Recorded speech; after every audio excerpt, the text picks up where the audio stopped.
daawade hormuu maqashay in gudaha maktabadda Vaticanka ay ku qarsan yihiin siro aan weligood la shaacin.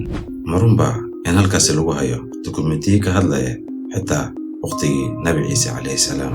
Qaar ka mid ah waxay aaminsan yihiin in Vaticanku ay leedahay farsamooyin ama xog qofku u ogolaanaysa inuu xiriir la sameeyo taariikh hore ama time travel.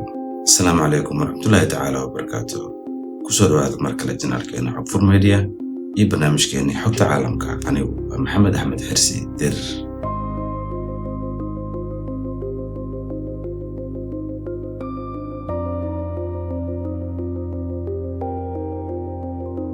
Tabadan waa mid ka mid ah meelaha ugu sirta badan dunida, waxayna ku taalaa Vatican City. Sidoo kale waxaa maamula kaniisadda Katoolig.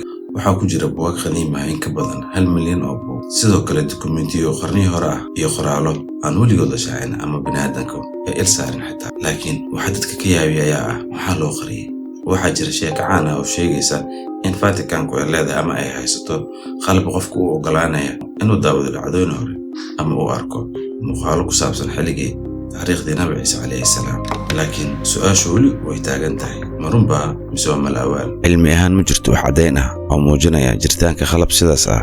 khubaro badan waxay sheegeen in sheekadan ay tahay khuraafaad ama sir aan la xaqiijin. laakiin Vaticanku weligood si buuxda uguma hadlin arrintan, taas oo sii kordhisay shakiga. dad badan waxay aaminsan yihiin in taariikho la bedelay, xaqiiqooyin diimeedna la qariyay, ama ay jiraan dukumeentiyo muujinaya run tan maanta ka duwan ah. weli isla su'aashay taagan, maxaa loo qarinayaa? siraha maktabadda Vaticanka weli waa kuwa aan si buuxda loo fahmin. ma rumaysan tahay in la qarinayo taariikhda dhabta ah, mise waxaasoo dhan waa malawaal dadku ay sameeyeen? aragtida qaybta commentka nagu reeb. ay loobin inaad share dhahdo, like na saarto, sidoo kale subscribe saar channelkan YouTube-ka. mahadsanid.